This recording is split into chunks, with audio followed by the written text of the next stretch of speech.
Bismillahirrahmanirrahim. Melanjutkan ngaji kita dari kitab Riyadhus Shalihin tulisan Imam An-Nawawi Ad-Dimashqi. Kita memasuki hadis yang nomor 447. Wa an Anasin radhiyallahu anhu qala. Hadis ini diceritakan atau yang menceritakan, yang menyampaikan adalah sahabat Anas bin Malik radhiyallahu anhu qala. Cerita Anas bin Malik, khotbah Rasulullah sallallahu alaihi wasallam khutbatan. Rasulullah sallallahu alaihi wasallam ketika menyampaikan satu khutbahnya, ma sami'tu mislaha qattun. Ini kata kesaksian dari Anas bin Malik, saya tidak pernah mendengar sekalipun khutbah yang sama dengan seperti ini.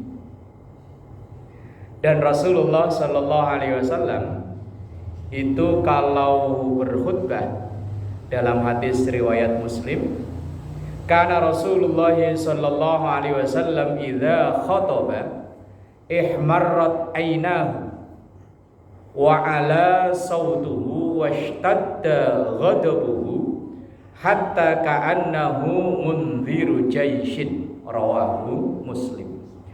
Rasulullah itu kalau berkhutbah ihmarrat aynahu, seakan memerah kedua matanya, wa ala sautuhu, dan meninggi suaranya, alias suaranya keras. Dan memang kalau khutbah kok alon-alon dia ngantuk ya. Ittaqullah. Langsung jamaahnya baca doa bismikallahumma ahya wa bismika amut. Wah, apalagi masjidnya AC, adem, karpetnya empuk. Kalau berangkat duluan yang dicari kan tiang sama dinding gitu. Kalau nggak nyari tiang ya dinding. Begitu dengar naik khotibnya langsung alhamdulillah. Lah iya langsung baca doa bismikallahumma ahya wa bismika amut.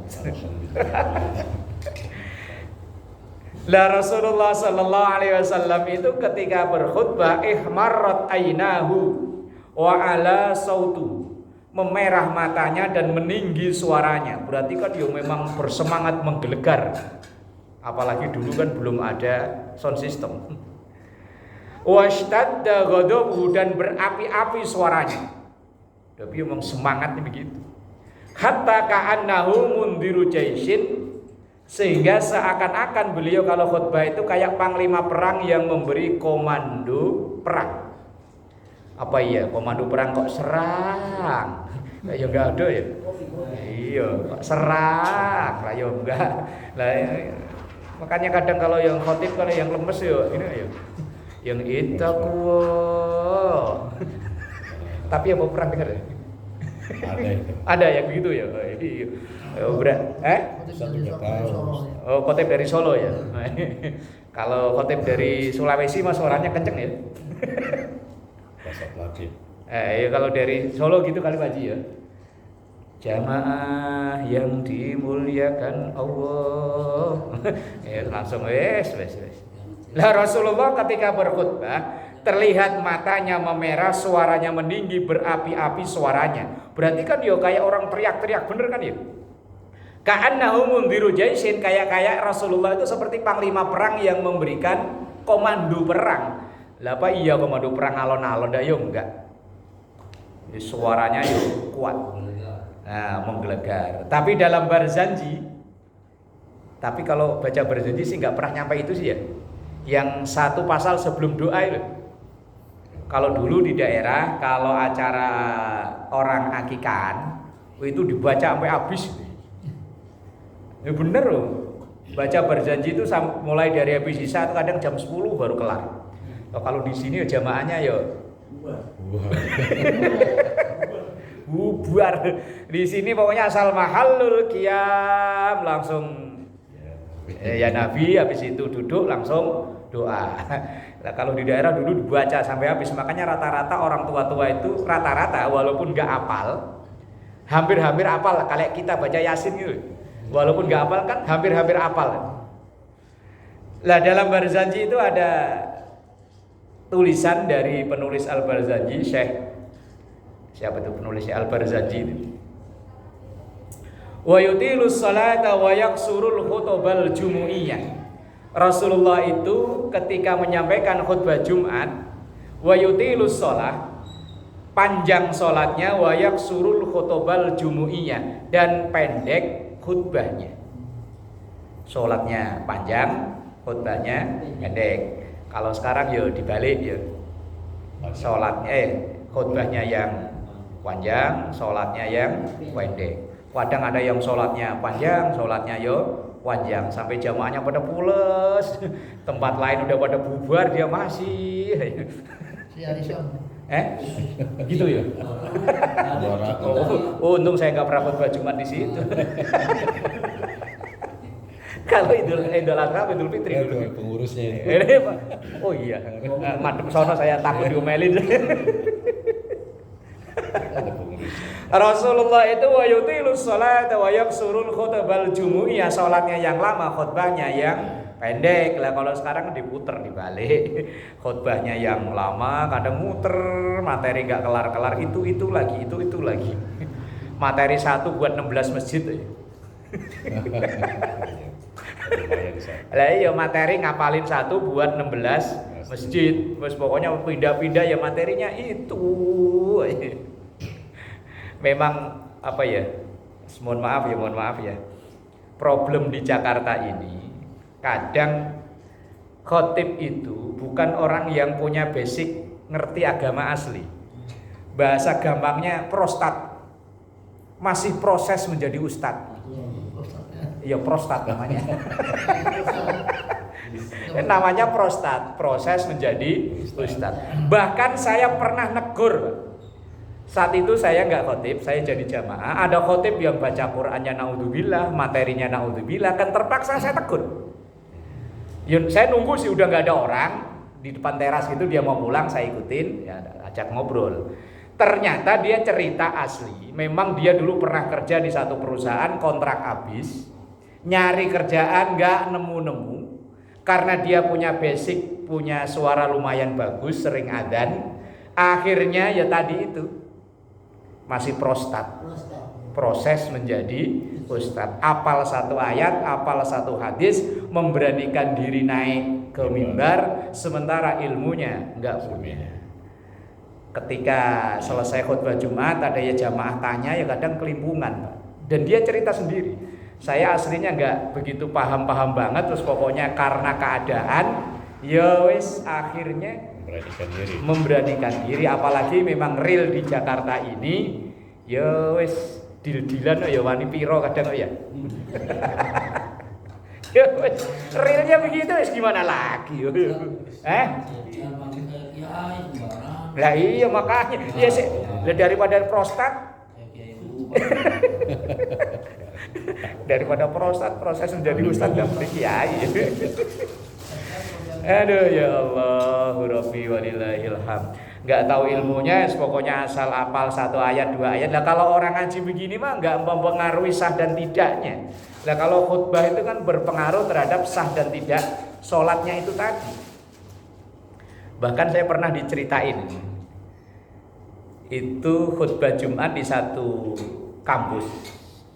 Lah karena khotibnya ini enggak datang, akhirnya orang yang kostumnya itu menjiwai seorang ustadz, jenggot panjang, jidat ireng nih, suruh naik. Begitu naik, baca Qurannya salah, akhirnya diinterupsi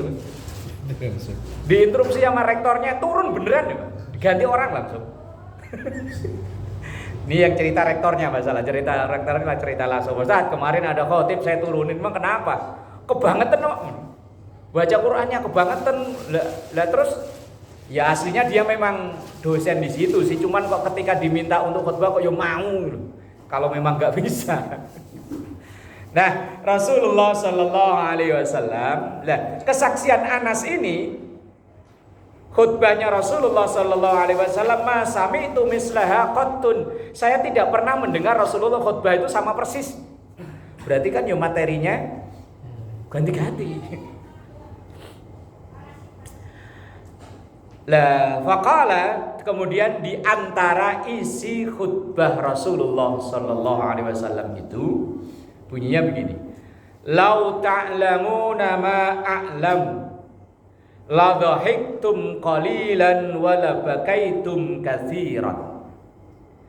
Lau ta'lamuna, seandainya kalian tahu, ma a'lamu, apa yang saya tahu.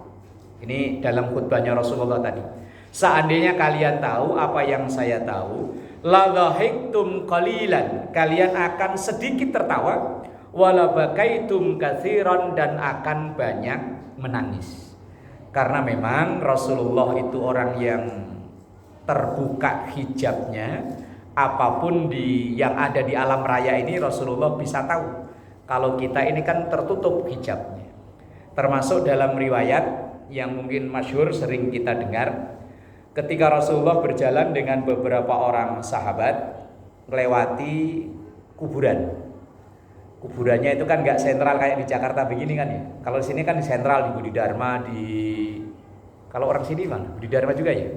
Di Sukapura itu kalau masih di Siopo enggak. Lah kalau zaman itu Rasulullah makam itu kan kayak di daerah saya di Bojong kan ya Pak. Samping rumah ada 2, depan rumah ada, tergiliran mau jual tanah pada eker-ekeran. Ini makam orang tua mau dipindahin apa ikut dijual. Lah ketika melewati itu Rasulullah kan tiba-tiba wajahnya ini menunjukkan kayak orang lagi sedih. Tapi para sahabat kan nggak tahu, tiba-tiba pokoknya dilihat Rasulullah itu tiba-tiba berhenti, kemudian terlihat wajahnya kayak orang bersedih. Kemudian sahabat bertanya, ya Rasul, ada apa? Kok perubahan di wajah penjenengan kok begitu terlihat banget? Lah Rasulullah langsung nyampaikan itu tadi. Lau ta'lamuna ma a'lamu, seandainya kok kalian tahu apa yang saya tahu, kalian gak akan banyak tertawa, justru akan banyak nangis. Karena saat itu Rasulullah menyaksikan langsung 2 orang ahli kubur yang disiksa oleh Allah. Kemudian para sahabat bertanya, kenapa ya Rasul kok 2 orang ahli kubur itu disiksa? Yang satu karena istinjanya nggak bersih. Makanya mohon maaf ya, di usia yang udah asal 50 ke atas itu kadang kan, mohon maaf ya, klepnya kan udah agak kendoran ya. Enggak, saya madep ke sini masalahnya. Saya nanyanya ke sini. Saya makan 50 ke atas, kalau ini kan 70 ke atas. Udah balik kenceng lagi berarti. Lah iya kadang kan ya. Lah kan manusiawi udah enggak bisa dilawan kan ya. Bahwa orang hidup itu kan kayak piramid. Pertama di bawah, naik, usia 30, 35, 40, asal udah 40 ke sini balik lagi ke bawah. Mau tidak mau ya. Lah, ketika usia-usia segitu, kadang kan kencing itu kan nggak langsung tuntas. Kadang masih ada nyisa, maka ada dalam Bulughul Maram itu kan ya. Kalau habis kencing, terasa udah berhenti disuruh dehem. Kalau bahasa hadisnya itu tanah noh. Kalau bahasa Jawanya dehem. Kalau bahasa Jakartanya apa? Dehem juga ya? Bener ya? Nggak, kalau bahasa resmi, bahasa bakunya itu berdehem gitu ya. Lah itu kan begitu kayak ngehentak, sisa-sisa yang ada di kandung kemih itu kan ikut keluar. Kalau enggak, sehabis itu ya disuruh ngurut. Tapi jangan kelamaan. Bahaya kalau kelamaan.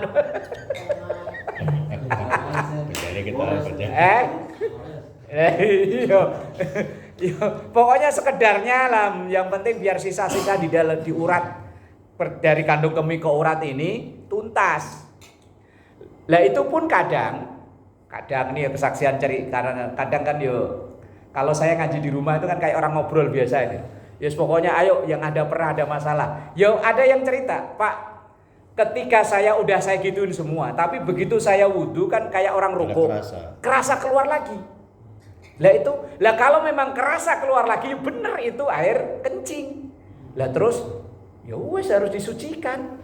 Lah kalau enggak, otomatis sarung atau celana yang kita pakai terkena air kencing. Air kencing itu najis. Padahal salah satu syarat sahnya sholat harus suci. Lah kalau terkena air kencing di pakaian atau di badan, otomatis sholatnya tidak sah. Lah maka kalau sholat tidak sah kok terus-terusan, kan sama saja dengan tidak sholat. Maka terkena azab kubur itu tadi.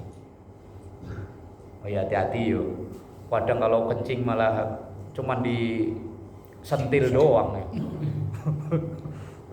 Ayo. Kalau enggak cuman diobat abit.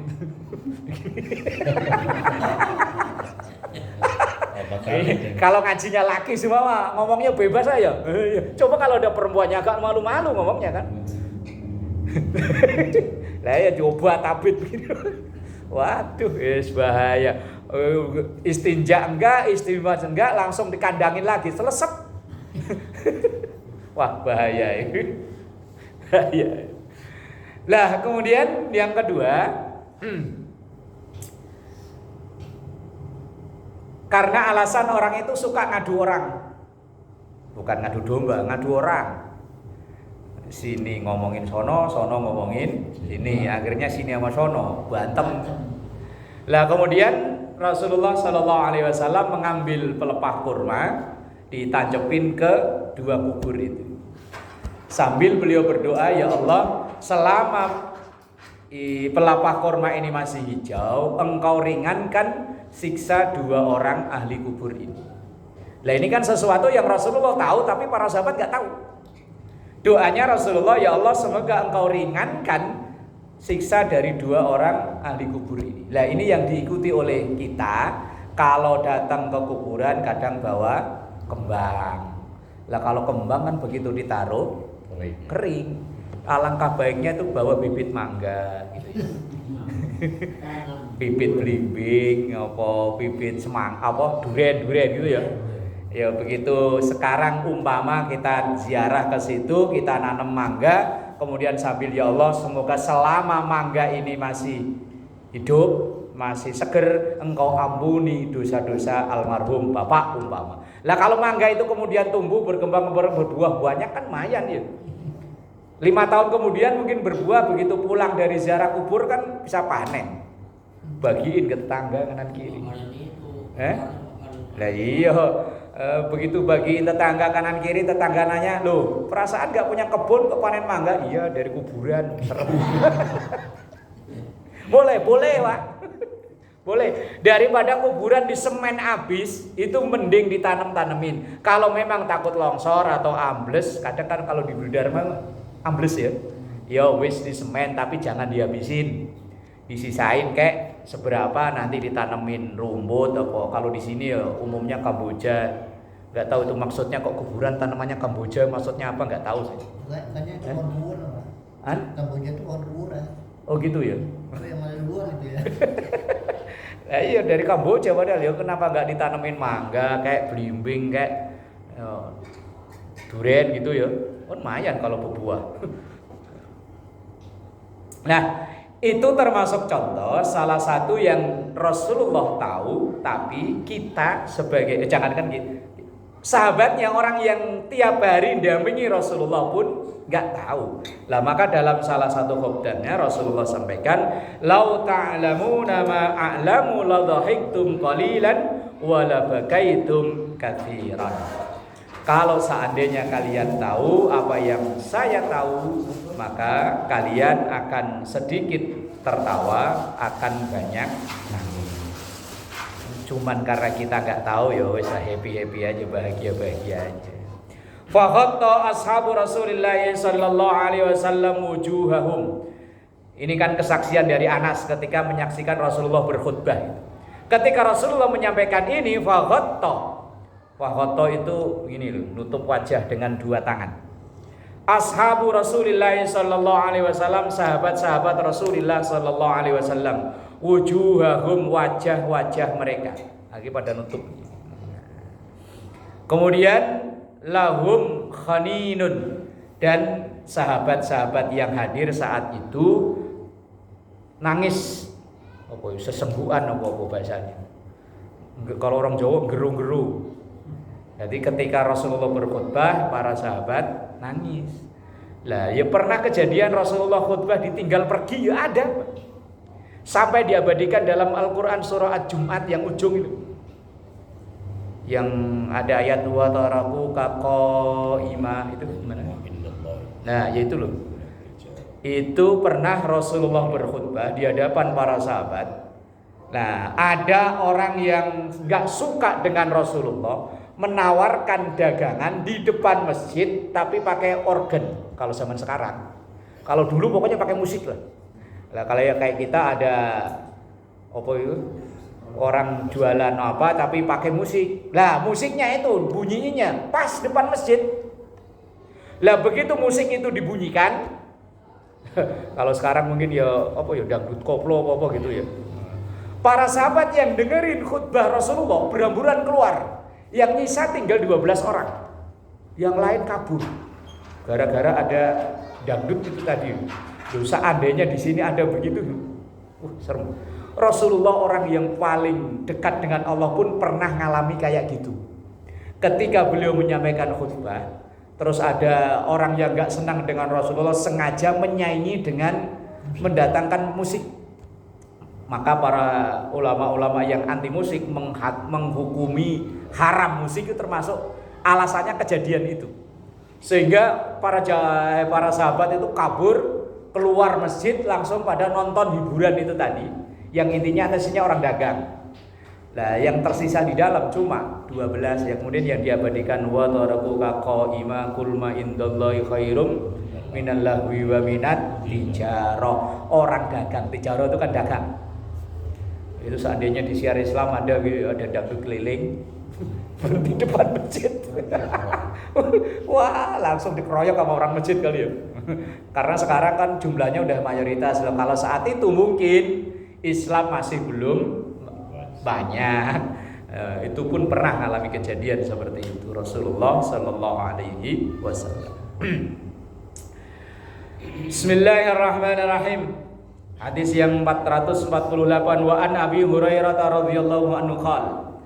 Diriwayatkan dari Abu Hurairah radhiyallahu anhu qala Rasulullah sallallahu alaihi wasallam la yalijun nar rajulun baka min khasyatillah. La yaliju tidak akan masuk an-naro ke neraka. Rajulun seseorang baka yang bisa menangis min khasyatillah karena takut kepada Allah. Kita nangisnya bukan karena takut pada Allah ya. Takut ini gimana, ini kontrakan udah mau habis, dengar-dengar kerjaan mau ada pengurangan, istri hamil katanya sesar. Itu tuh mungkin malam itu yo kali. Lah orang yang bisa nangis karena takut pada Allah itu tidak akan masuk neraka hatta ya'udal labanu bid-dar'i, sama seperti susu itu nggak akan bisa masuk kembali melalui, kalau orang Jawa pentil. Kalau orang sini apa nyebutnya? Susu itu kan nggak akan mungkin balik lagi ke lewat itunya loh. Iya kan pentil kan namanya. Puting.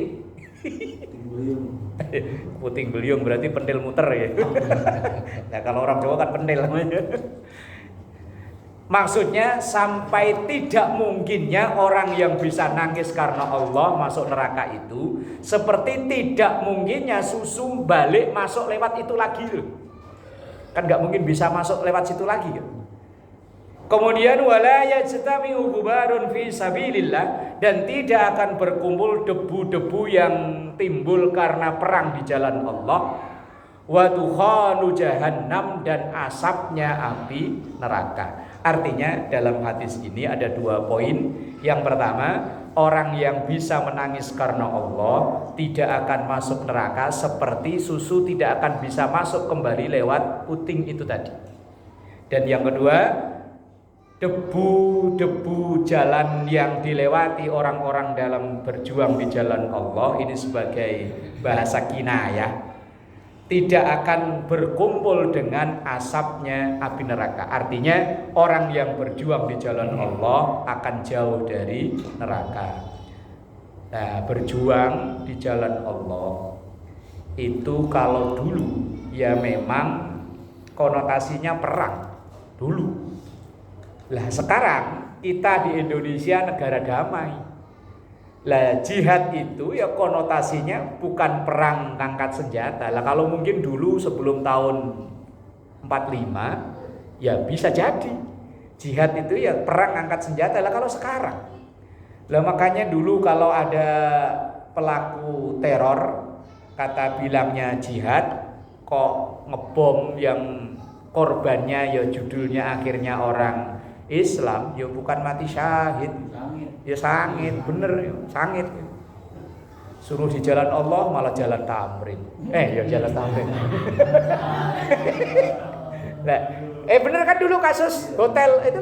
Muhammad Tamrin, Pak. Jalan tamrin kan? Ada. Nah, iya, suruh jalan Allah malah di jalan tamrin. Wis. Kok ya sama ya? Angel.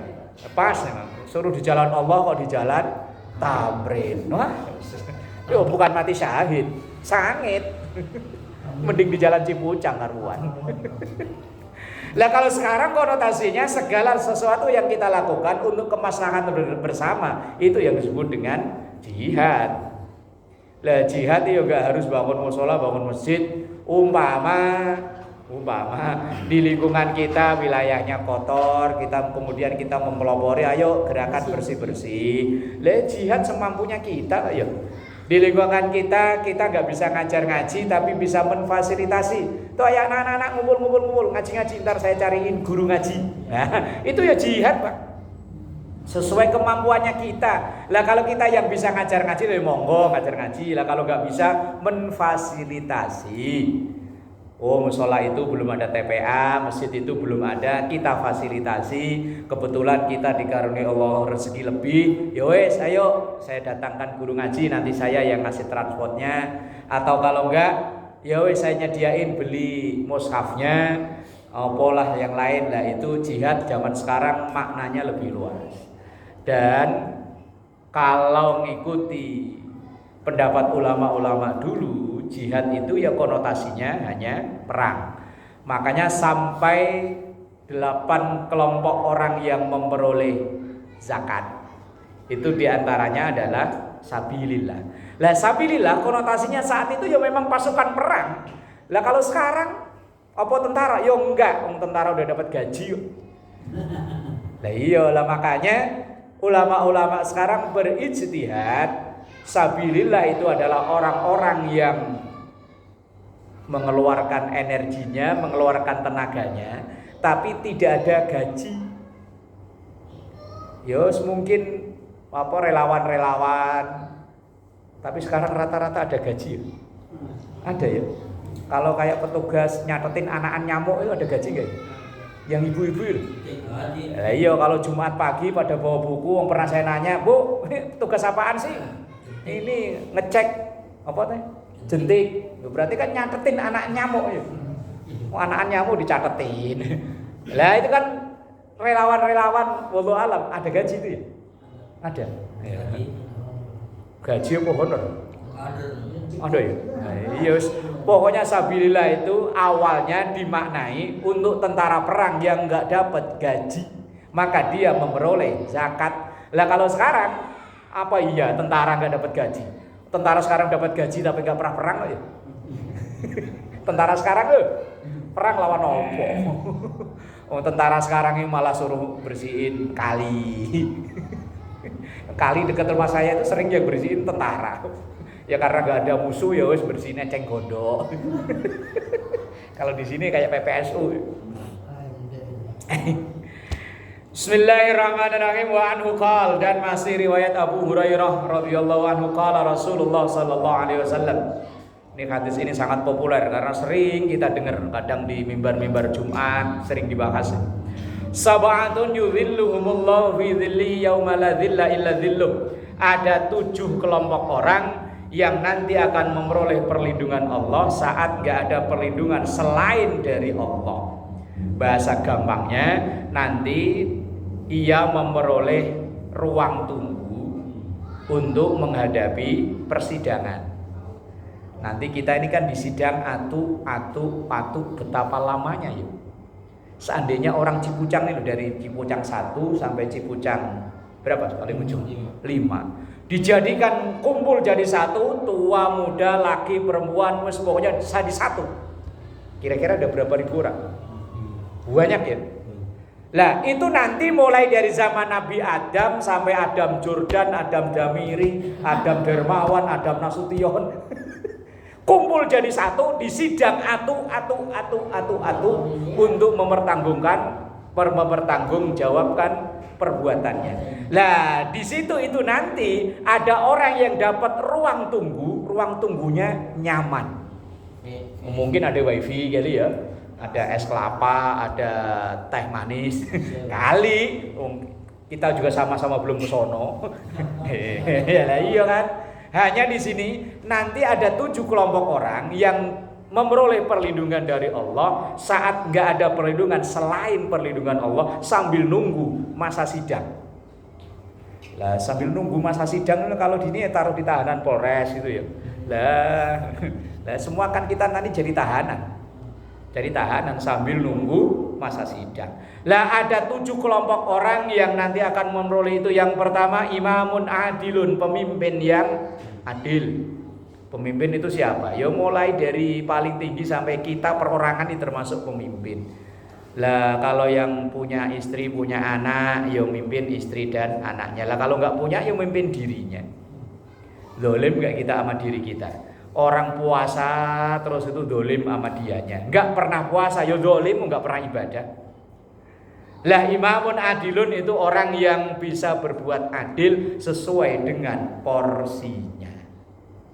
Imamun adilun. Dan memang pemimpin yang adil itu cara paling efektif untuk amar ma'ruf nahi mungkar. Kan udah pernah saya sampaikan ya. Keramat Tunggak itu di demo konon kata orang-orang dulu, wong saya nggak pernah nemui, wong saya kesini ya udah jadi Islamik itu masalahnya. Berulang-ulang nggak ngaruh, begitu ada pemimpin yang peduli tinggal tanda tangan sekali ya bubar. Terus di Surabaya dulu apa namanya? Apa Pak Tamrin? Lah iya di Surabaya itu. Dodol. Lah itu demo berapa kali begitu wali kota yang perempuan itu dulu tanda tangan sekali beres. Depan Ancol tuh ya. Apa namanya? Yang dulu katanya surganya Jakarta itu. Depan Ancol.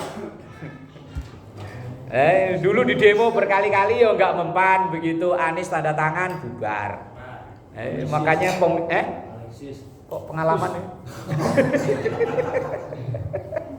Hotel. Lah iya, konon katanya surganya Jakarta di situ katanya.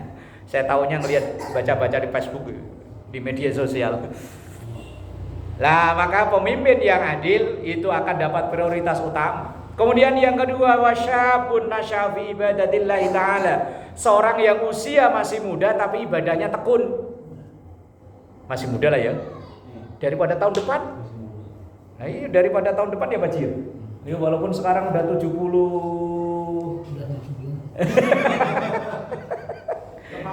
Lah tetap masih muda daripada tahun depan.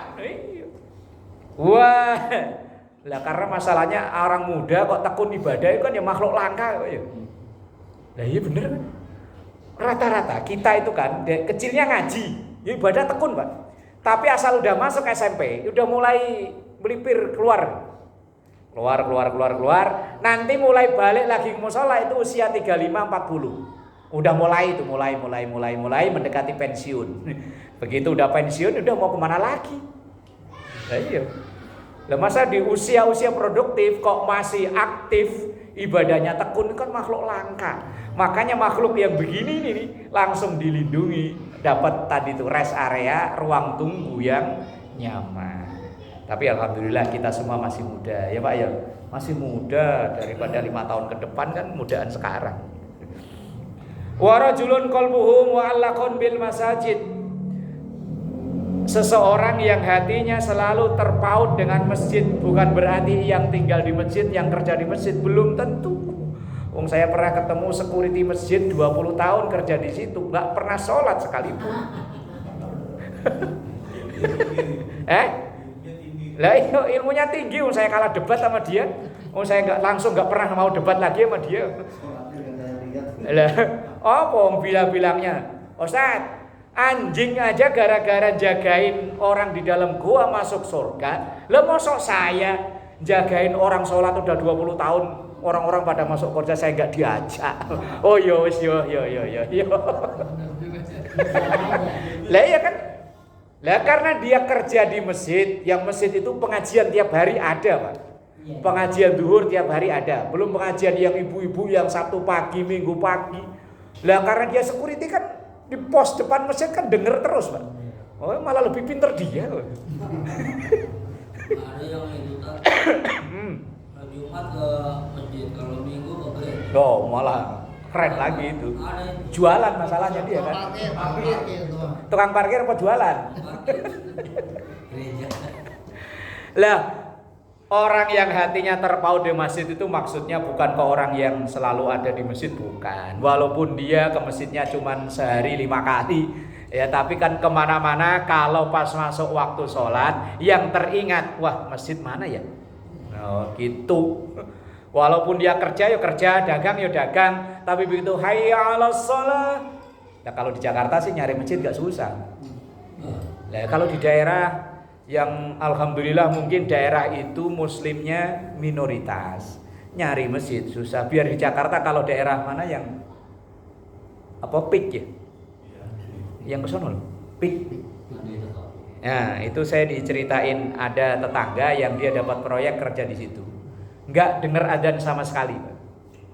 Padahal di Jakarta loh Pak itu. Padahal kalau di sini segangan aja ada berapa ya? Ya oke jelani sini siar Islam. Gang 2 apalagi tambah banyak ya. Masjid yang nepet-nepetan 2, depannya musola. Sret sampai ke sono ada berapa? Oh, adzan semua. Lah itu di PIK. Ini cerita tetangga, dia dapat proyek itu enggak pernah dengar suara adzan. Orang Tiongkok semua. Orang Tiongkok semua. Makanya ntar namanya mungkin berubah ya. Ya makanya yang di demo sama siapa itu Said Didu La rajulun qalbuhu mu'allaqun bil masajid, itu seseorang yang dalam hatinya ketika masuk waktu sholat yang kebayang adalah masjid, hatinya memang terpaut dengan masjid. Wa rajulani tahabba fillah istama alaihi wa tafarraqa alaihi, 2 orang yang cinta karena Allah dan kalau enggak suka juga karena Allah. Yang enggak disukai bukan pribadi orangnya tapi perilakunya. Kalau pribadi nggak bisa. Yang umpama kita semenjak temenan sama si itu, kok ibadah kita jadi hancur, perilaku kita jadi rusak. Lah kita nggak suka bukan ke pribadinya dia, tapi perilakunya dia yang bisa mempengaruhi kita. Lah tahabba fillah, saling mencintai itu semenjak saya dekat sama dia, kok ibadah saya jadi tambah bagus, ke taklim lebih rajin, sama keluarga jadi tambah perhatian. Nah itu artinya kita cinta karena Allah, benci juga karena Allah, bukan pribadinya, bukan, tapi perilakunya. Wa rajulun da'athu imra'atun dzatu jamalin wa mansibin faqala inni akhafullah. Ada seseorang yang selanjutnya yang nanti dapat fasilitas itu, ada kesempatan untuk maksiat tapi yang nggak mau. Kita ini nggak maksiat karena apa? Karena nggak ada kesempatan, Pak. Lah ya kan? Kita itu nggak korupsi karena nggak ada kesempatan. Coba seandainya kita ada kesempatan untuk korupsi, Pak. Nggak ada yang tahu, terus kita yang megang. Itu kan ini di markup apa enggak? Di markup apa enggak? Abot, Pak. Lah ini ada orang yang ada kesempatan untuk berzina, ada perempuan yang dzatu jamalin, cantik, wa mansibin, keturunan orang baik-baik, lah perempuan itu ngajak berbuat zina kok dia nggak mau. Wah ini lah kalau kita kok disamperin begitu nggak ada orang ya. Kang Asep gimana Kang Asep? Ajar. Langsung melipir nyari tempat ya. Nah, Nah, makanya dulu ada Bang Nabi itu waspadalah. Iya. Lah iya sama kayak itu kasusnya. Dulu Bang Nabi kan dulu kalau habis acara itu waspadalah. Kejahatan itu bukan karena ada kesempatan. Kita itu nggak maksiat karena nggak ada kesempatan. Coba dulu umpama masih muda, seger buger, duit megang kan, sering kelayapan keluar rumah kan kesempatan ada. Lah itu kalau kok bisa nahan diri nggak maksiat, wah itu orang hebat. Kita ini nggak maksiat karena nggak mampu. Nah, iya. Kita ini nggak maksiat karena nggak mampu neriakin orang ganyang korupsi. Giliran dia megang ya malah ugal-ugalan. Nah iya karena nggak ada kesempatan aja. Kalau ada kesempatan belum tentu. Aduh ya Allah. Lah orang yang ada kesempatan tapi nggak mau lah ini. Wa rajulun tasaddaqa bi sadaqatin fa akhfaha hatta la ta'lama shimaluhu ma tunfiqu yaminu. Orang yang bersedekah, yang merahasiakan sedekahnya seakan-akan tangan kanan beri, tangan kiri enggak tahu. Terus pokoknya enggak pakai hamba Allah lah, pokoknya asal masukin. Ini hamba Allah Jalan Cipucang 3 RT. Ayo. Hamba Allah Jalan Cipucang 3 nomor berapa Haji? 19. RT 8. Nah, masukin belum. Begitu, hamba Allah. Belakangnya ada alamatnya. Apakah enggak boleh? Boleh, Pak.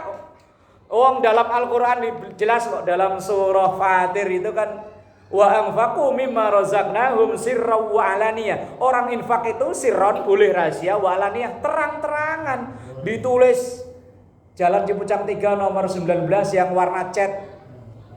Wah kan depan rumah ada pohon jambu ya Pak Ji. Sampingnya gedung tinggi kan. Sampingnya rumah tinggi yang punya motor Scoopy umpama. Boleh.